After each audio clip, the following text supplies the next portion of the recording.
জগতে জানা তোকে জগতে জানা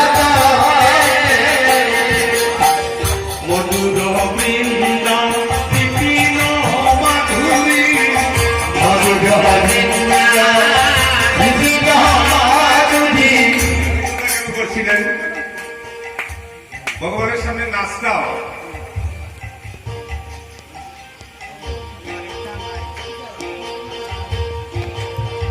নাচটাও সুন্দর হতে হবে।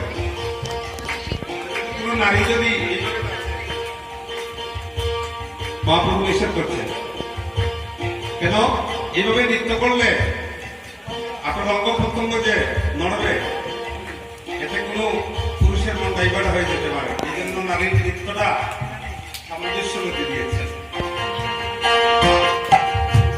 আর পুরুষও যে নৃত্য করবে এই নৃত্যের মধ্যেও একটা ভঙ্গি আছে। নৃত্যটা কিভাবে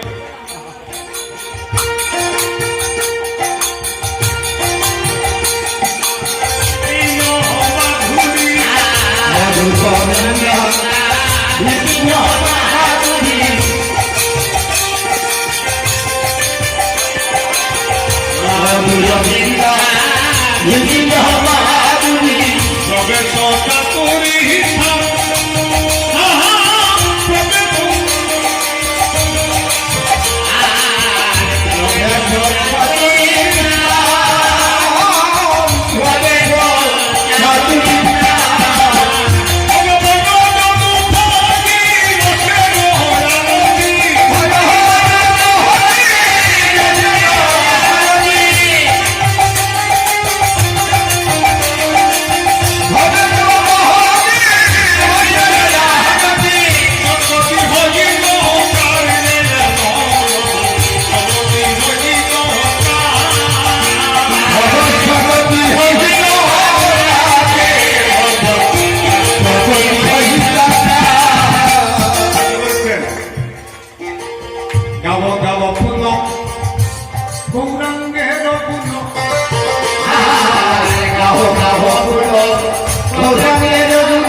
কি বলছেন? এই গুণাকের গুণ গাইতে হলে মনটা সরল হতে হবে। আর মানুষ যখন সরল হয় তখন মানুষ উপরে উঠে যায়। মানুষ ত্রিবিধা মানুষ বলিব কারে, মানুষ হইয়া মানুষ বুঝিব, মানুষ বলিব কারে।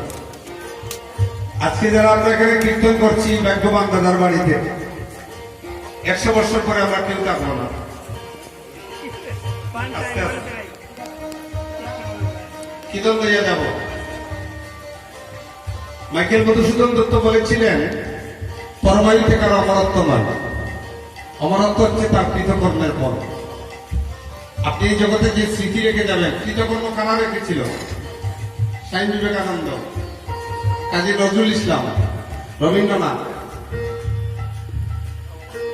আরো প্রমুখ অনেক মহাজন। তারা কি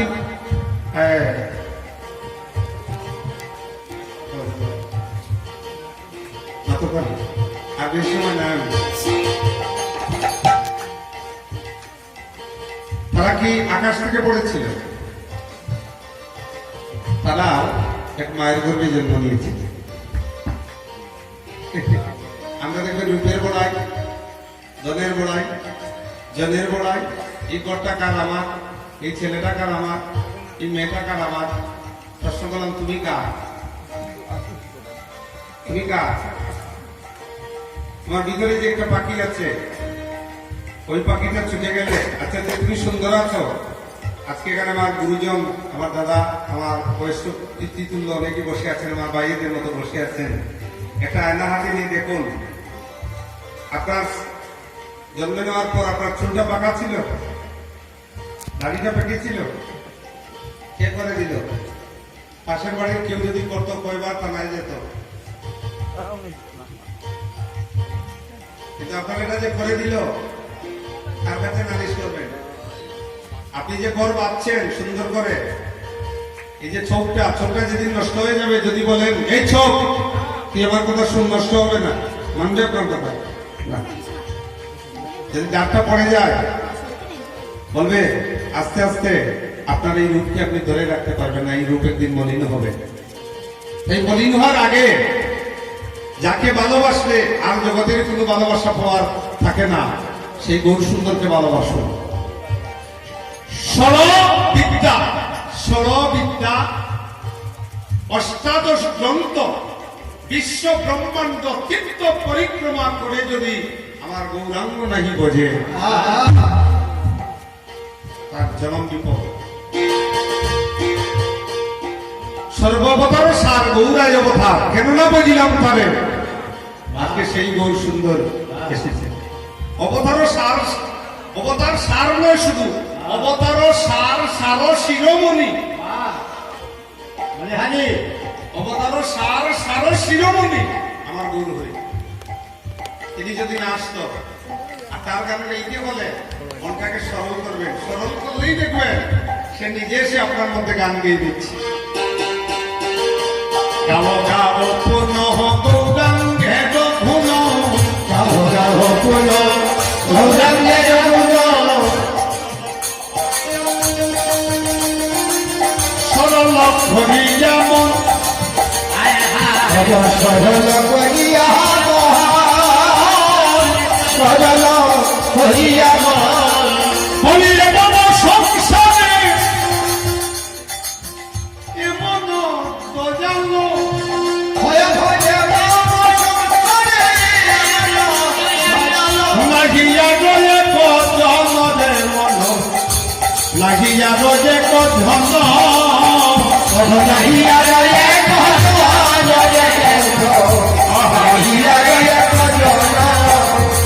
একটা বস্তু বাংলা যায় না, কি বস্তু জানেন?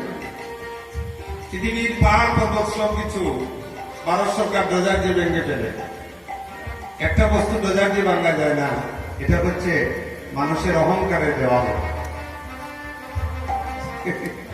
কারো ধনের গরিমা, কারো ধনেরও গরিমা, কেউ রূপের অহংকার, কারো রূপের অহংকার। 5টা খাটা আর 6টা পোকা, এই 5টা খাটার 6টা পোকা যদি থাকে, আপনি গোবিন্দ সেবা দিতে পারবেন না। আচ্ছা গো, আপনারা যখন ঠাকুর সেবা দিতে যান, যদি কোনো ফুলের মধ্যে পোকা থাকে, ওই পোকার ফুলটা আপনার যেমনি ঠাকুর না। আমার গোবিন্দ বলছেন, বনের ফুলে যদি পোকা থাকে, যদি গোবিন্দ সেবা দেওয়া যায় না, কিন্তু তোমার হৃদয় ফুলে যদি পোকা থাকে, এই পোকা হৃদয় নিয়ে কি তুমি গোবিন্দ সেবা দিতে পারবে? তোমার হৃদয় ফুলের মধ্যে যে পোকা লেগে আছে, এই পোকাটা কি? 6টা পোকা, 5টা কাটা। 5টা কাটা কি? জাতি, বিদ্যা, মহত্ব, রূপ, যৌবন। কেউ যদি বলে আমি খুব উচ্চ করে জন্ম নিয়েছি, এখানে তো সাধারণ সমাজের এক মানুষ গান করছে, আমি তার গান শুনবো না, গৌরী বলছেন তোমার বাপকে জীবনে আমার গান শোনা হবে না। এটা হচ্ছে জাতি, বিদ্যা।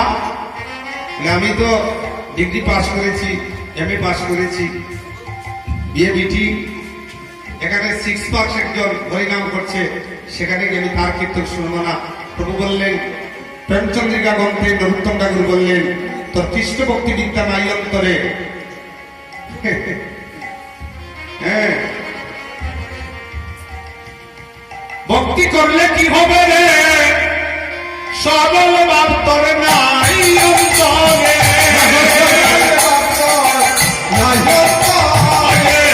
ভক্তি করলে কি হবে রে, কিন্তু সরল ভাব তোর নাই অন্তরে।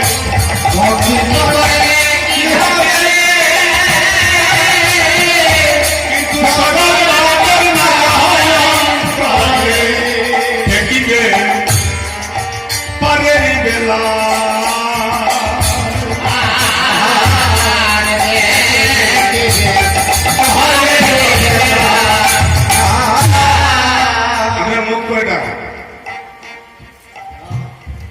মুখ কয়টা? একটা। কিন্তু না, দাদার কথাকে আমি আর একটু সংযোজনা করে দিচ্ছি। কোন কোন মানুষের মুখ দুইটা আমার মতো। এখানে বলছি, আসরে বসে বলছি, ছেলেটা খুব ভালো বাজাচ্ছে আমার মুখ দিয়ে। বাইরে গিয়ে বলছি না না, ও বাজাতে পারে না, মুখ কয়টা হলো। এই দুমুখী মানুষকে মহাজন বৈষ্ণব কবি বলছেন আটালি সাপের চাইতেও আরো কঠিন। এই দুমুখী মানুষ আমার মতো যারা, আপনাদের কথা বলিনি, আমার মতো যারা, তাই বলছি ষড়বিদ্যা, ষড়ৈশ্বর্য, সমস্ত ভাগবত, সমস্ত গ্রন্থ অধ্যয়ন করে যদি আমার গৌরাঙ্গ নাই মজে, আর সে জীবী দেখো নরকে পড়িয়া বসে। জাতি বিদ্যা, আমি বিদ্যান, আপনি বিদ্যা করলে কি হবে?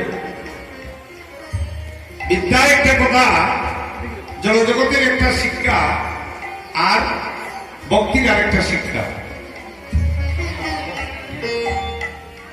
এই বিদ্যার সঙ্গে নাই এই বিদ্যার তুলনা।